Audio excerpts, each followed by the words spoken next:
En esta oportunidad abordaremos una temática crucial: los derechos, las declaraciones y garantías consagrados por la Constitución. Es importante para proceder al estudio pormenorizado de cada uno de los derechos, de las garantías y de las declaraciones contenidas en la Constitución que partamos de su diferenciación teórica. Recordemos, en primer lugar, que el objetivo de toda Constitución moderna es siempre la defensa de los derechos y libertades del hombre. Por ello, los declara, los reconoce y dispone de medios para hacerlos efectivos. Todos ellos están contenidos en lo que hemos denominado la parte dogmática de la Constitución. Esta se caracteriza precisamente por contener y exhibir los grandes ideales que inspiran a la Constitución y, a través de ella, a todo el ordenamiento jurídico, describiendo un sistema de valores y creencias, de ahí el rótulo de dogmático, que se le da a esta parte de la Constitución. Entonces, ¿qué son los derechos, qué son las garantías y qué son las declaraciones? Las declaraciones son afirmaciones solemnes, una toma de postura que hace el Estado sobre determinadas cuestiones esenciales respecto a sí mismo, en su organización interna, y en relación con otros estados o con las provincias, la Iglesia, etc. Por ejemplo, una declaración es la contenida en el artículo 1 de la Constitución, donde se establece nada más ni nada menos que la forma de gobierno y de Estado que adopta nuestro país, siendo representativa, republicana y federal. Otra declaración está contenida en el artículo 2, que refiere a un tema muy sensible, que es la relación entre el Estado y la Iglesia. Otra declaración importante, incorporada en la reforma de 1994, está contenida en el artículo 36 y se refiere a la vigencia de la Constitución y a la defensa del régimen democrático. Los derechos, por su parte, se los puede definir como prerrogativas, facultades, atribuciones o potestades que el texto constitucional reconoce a todos los habitantes por el solo hecho de ser seres humanos. La igualdad, la libertad y todas sus manifestaciones son, entre otros, derechos. La Constitución aquí se limita a reconocerlos. Justamente, uno de los principales aportes del movimiento constitucionalista es que esta corriente ideológica parte del supuesto de la preexistencia de los derechos del ser humano. Por tanto, no son creados o concedidos por el Estado a través de la Constitución. Por ello, el artículo 33 de nuestra Constitución habla de los derechos y garantías no enumerados, que son aquellos que, según dice la Constitución, nacen del principio de la soberanía del pueblo y de la forma republicana de gobierno. Finalmente, las garantías. Estas son medios, instrumentos, herramientas o móviles que aseguran y protegen los derechos para que su goce y ejercicio sea real y efectivo.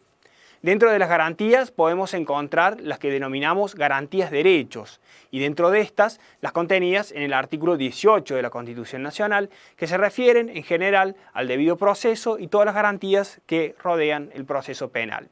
Por otro lado, tenemos las garantías institucionales, que son precisamente aquellos medios o herramientas procesales que apuntan a proteger los derechos ante los tribunales de justicia y dentro de estas encontramos el amparo, el habeas corpus y el habeas data.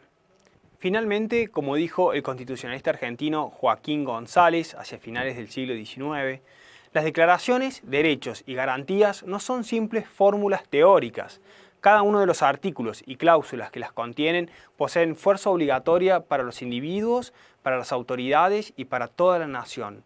Los jueces deben aplicarla en la plenitud de su sentido, sin alterar o debilitar con vagas interpretaciones o ambigüedades la expresa significación de su texto, porque son la defensa personal, el patrimonio inalterable que hace de cada hombre, ciudadano o no, un ser libre e independiente dentro de la nación argentina.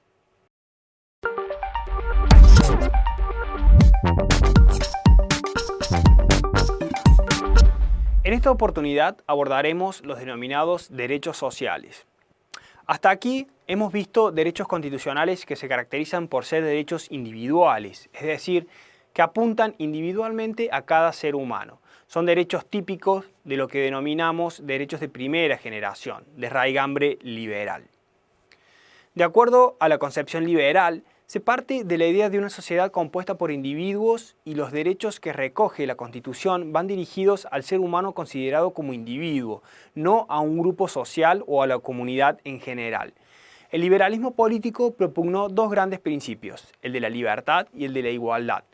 Pero de estos dos predominó más el de la libertad, de ahí también el nombre de este movimiento y de todos los derechos relacionados con él, libertad religiosa, libertad de expresión, libertad de locomoción, libertad de prensa, etc.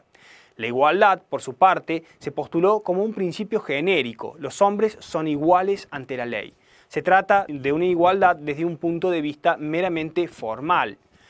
Pero con el tiempo y tras importantes transformaciones en la sociedad, como la revolución industrial, la economía internacional, etc., se produjeron grandes injusticias sociales que el derecho constitucional pronto tuvo que afrontar y dar respuesta. ¿Qué sucede cuando una persona trabaja, por ejemplo, 15 horas por día y recibe una paga ínfima por su trabajo? ¿Podríamos decir que esa persona decidió libremente aceptar estas condiciones de trabajo?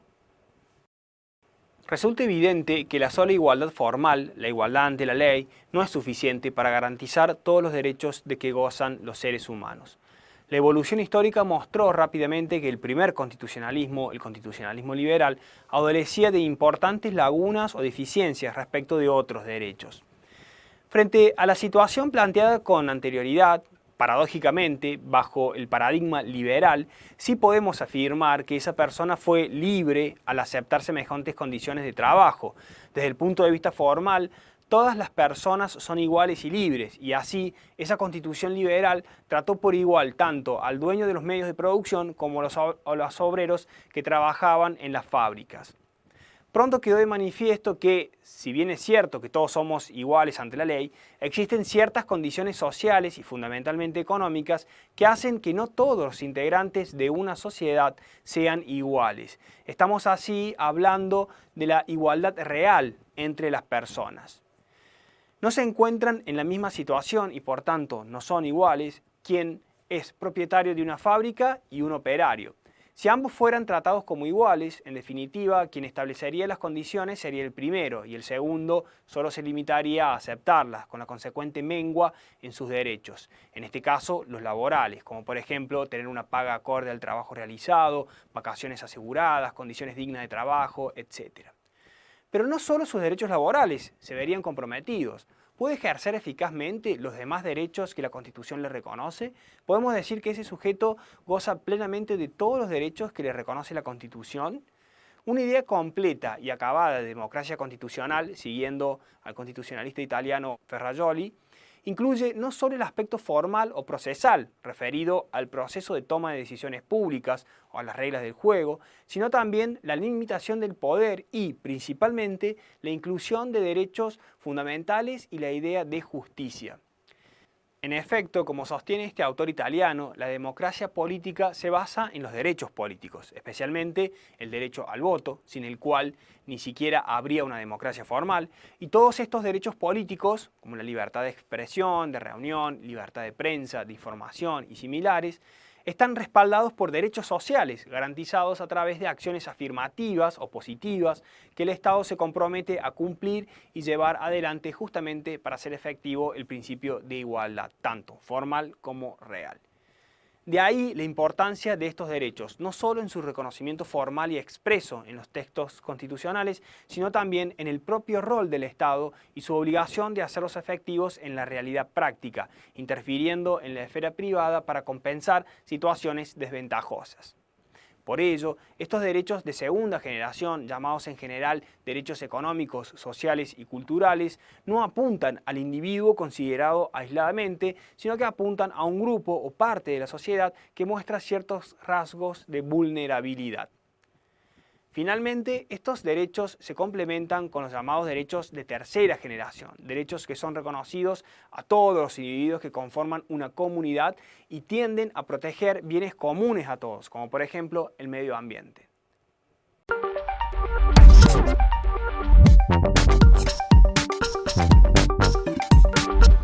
Hemos analizado y estudiado individualmente cada uno de los derechos que nuestra Constitución nos reconoce. pero la Constitución es simplemente un documento que, por sí mismo, no es suficiente para que estos derechos sean operativos, es decir, para que tengan vigencia real. Puede suceder, y de hecho sucede con cierta asiduidad, que determinadas conductas, sean de otros individuos o del propio Estado, o incluso normas jurídicas de cualquier tipo, lesionen alguno de los derechos que nuestra Constitución nos reconoce. Normalmente, frente a la conculcación de un derecho, como ciudadanos tenemos el derecho de acceder a la justicia y solicitar a un juez que aplique el derecho y restaure el derecho conculcado. Pero en determinadas ocasiones, al tratarse de derechos fundamentales sensibles y frente a situaciones que requieren una rápida respuesta, el sistema constitucional diseña y prevé mecanismos especiales. ¿Qué pasaría, por ejemplo, si una institución le impide el ingreso a una persona por el color de su piel? ¿Qué sucedería si una persona es retenida contra su propia voluntad sin causa alguna? Imaginen que una empresa utiliza sus datos personales sin su consentimiento. ¿Qué podrían hacer frente a esta situación? Hemos visto que el ejercicio pleno de los derechos constitucionales implica la convivencia con normas que regulen su alcance. Entonces, para poner límite a la arbitrariedad de las autoridades o de particulares, o ante el avance de normas que vulneran derechos, se promueven garantías o acciones como medio procesal. En nuestro ordenamiento jurídico constitucional, estas se clasifican según el objeto que protegen. Tenemos así acciones tendientes a proteger la libertad física, los derechos en general y la información sobre el individuo en particular.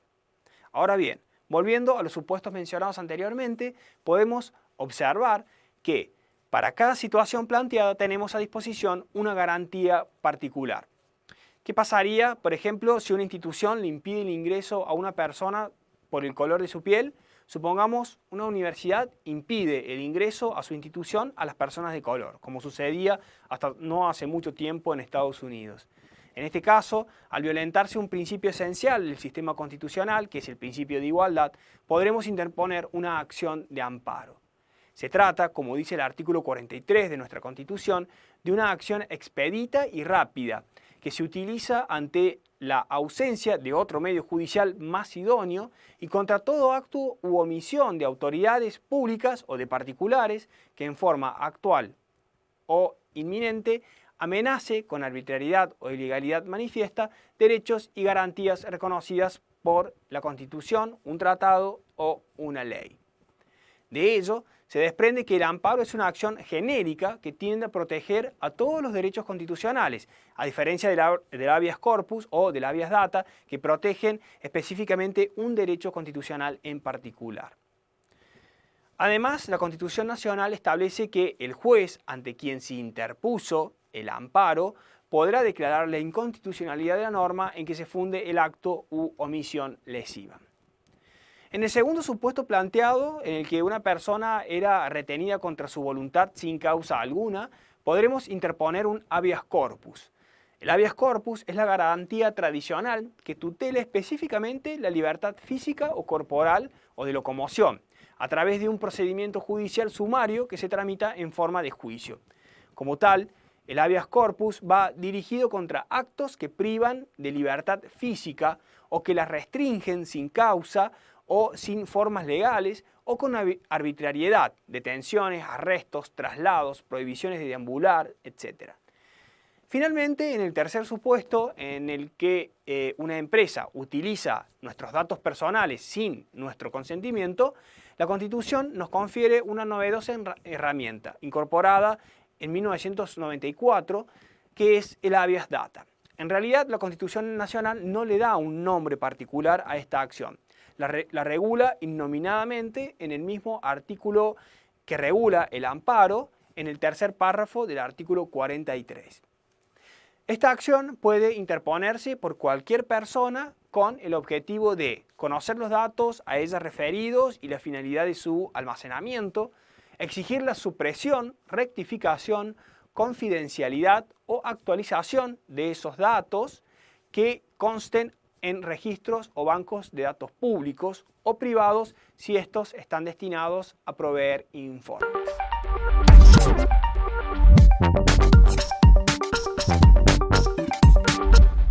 aquí hemos visto el plexo de derechos y garantías que confiere la Constitución Nacional a todas las personas. Estos derechos son reconocidos como inherentes a la naturaleza humana, derechos que todos tenemos por el hecho de ser seres humanos. En este sentido, decimos que el Estado, a través de la Constitución, reconoce estos derechos, porque no son creados por el Estado, sino que éste los reconoce y los declara formalmente. Pero estos derechos que poseemos los ciudadanos no son absolutos. La idea de un derecho absoluto va en contra de la idea de una vida en comunidad. Es esencialmente una idea antisocial. Por el hecho de que vivimos en una sociedad donde todos tenemos los mismos derechos, todos estos derechos, por ello mismo, necesitan ser regulados, y el hecho de que sean regulados significa esencialmente que de alguna manera son limitados. Hasta ahora hemos estudiado el alcance de los derechos constitucionales reconocidos, explícitos e implícitos. Pero, ¿has pensado qué sucede cuando analizamos nuestros derechos individuales desde una perspectiva social? ¿Qué sucede con nuestros derechos en épocas anormales? ¿Qué sucede con nuestros derechos en una situación de grave peligro a la comunidad? Por ejemplo, en un caso de guerra o frente a una pandemia. ¿Puede el Estado limitar nuestros derechos? Efectivamente, el Estado puede y debe limitar los derechos constitucionales. Así, encontramos básicamente dos grandes tipos de limitaciones a los derechos. La regulación, que de los mismos se hace en épocas normales, lo que denominamos como poder de policía, y la regulación que se hace en épocas de emergencia, a través de institutos de emergencia. En cuanto al primero, decimos que el poder de policía es la potestad del Estado de reglamentar los derechos del individuo para posibilitar y asegurar la normal convivencia en una sociedad. Se trata de la potestad jurídica en virtud de la cual el Estado, con el fin de asegurar la libertad, la convivencia armónica, la seguridad, la moralidad, la salud y el bienestar de la población, impone por medio de la ley limitaciones razonables al ejercicio de los derechos individuales, a lo que no puede alterar. Encuentra su fundamento en el artículo 14 de la Constitución Nacional, cuando dice: todos los habitantes de la nación gozan de los siguientes derechos conforme a las leyes que reglamenten su ejercicio. Y tiene dos límites infranqueables. El primero es el artículo 19, en cuanto establece que las acciones privadas de los hombres que de ningún modo afecten al orden y a la moral pública, ni perjudiquen a un tercero, están solo reservados a Dios y exentas de la autoridad de los magistrados, es decir, no pueden ser reglamentados. Y el artículo 28, que establece el principio de razonabilidad, al disponer que los principios, garantías y derechos reconocidos en los anteriores artículos no podrán ser alterados por las leyes que reglamenten su ejercicio. La razonabilidad de la limitación se expresa en la justificación, adecuación y proporcionalidad del medio empleado al fin buscado en la reglamentación de los derechos, de modo que no lo menoscaben. Dentro de estos límites funciona el poder de policía, el cual, como regulador de los derechos individuales, es ejercido dentro de sus respectivas atribuciones por la nación, las provincias y los municipios. Ahora bien, el Estado puede limitar los derechos de una manera más intensa aún, cuando determinadas circunstancias así lo requieran. Se trata de situaciones anormales, excepcionales y críticas. Nuestra Constitución no define en realidad la emergencia. Podemos decir que es una circunstancia de hecho que cambia y trastoca el normal desenvolvimiento de las cosas y de las instituciones. Emergencia constitucional es la situación fáctica grave y extraordinaria por la que pasa la sociedad, en la cual la Constitución, en alguna de sus partes, no puede funcionar plenamente al no presentarse los supuestos de hecho sobre los que dicho orden descansa, y por ende, como ha dicho la Corte Federal, los acontecimientos extraordinarios reclaman remedios también extraordinarios, como bien dice el constitucionalista Quiroga Lavie. El derecho constitucional argentino diferencia entre las emergencias como acontecimientos reales, tales como la guerra, los desórdenes domésticos, las crisis económicas, y los institutos de emergencia, como ser el estado de guerra, el estado de sitio, la ley marcial, la suspensión de garantías, los remedios innominados, como bien dice el constitucionalista Vidar Campos.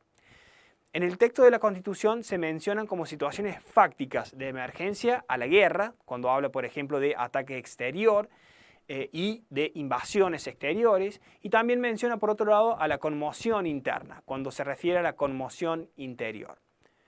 En cuanto a los institutos de emergencia, la Constitución solo prevé expresamente 4, que son la intervención federal, el estado de sitio, la delegación legislativa y por último los decretos de necesidad y urgencia.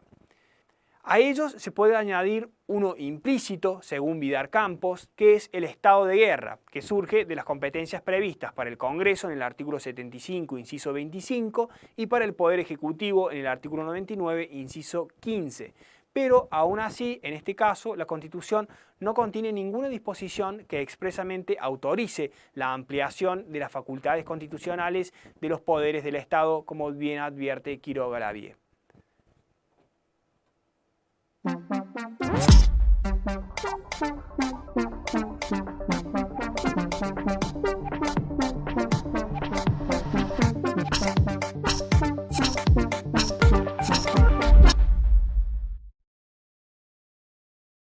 En la actividad práctica propuesta se presentó una situación problemática donde una productora de medios de comunicación gráficos es denunciada por el jefe de gabinete de ministros, quien se vio atacado en su honor por la publicación de una foto suya en una playa nudista durante sus vacaciones.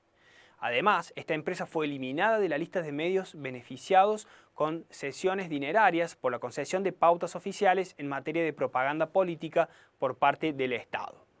Presentada esta situación, nos planteamos las siguientes preguntas. ¿Hay en este caso conflicto entre el derecho a la libre expresión y algún otro derecho? En segundo lugar, y frente a las afirmaciones que hace la empresa, a la cual defendemos como abogados, respecto de las imágenes publicadas, ¿qué recomendaciones se le puede dar a la hora de difundir tales aseveraciones? En tercer lugar, desde el rol del abogado de esta empresa, ¿existe alguna doctrina que refuerce la defensa de esta empresa teniendo en cuenta que el afectado reviste carácter de persona públicamente expuesta? Finalmente, respecto de la exclusión de esta empresa de la lista de medios alcanzados por sumas de dinero para la difusión de propaganda, ¿puede la empresa hacer algún tipo de reclamación?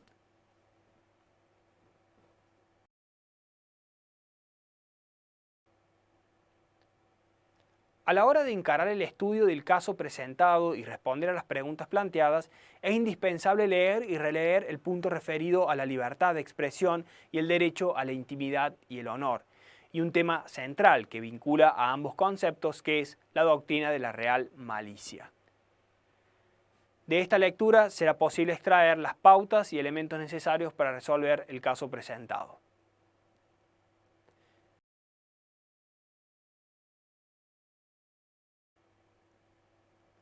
El caso se resuelve considerando el conflicto planteado entre la libertad de expresión, por un lado, y el derecho a la intimidad y el honor, por el otro.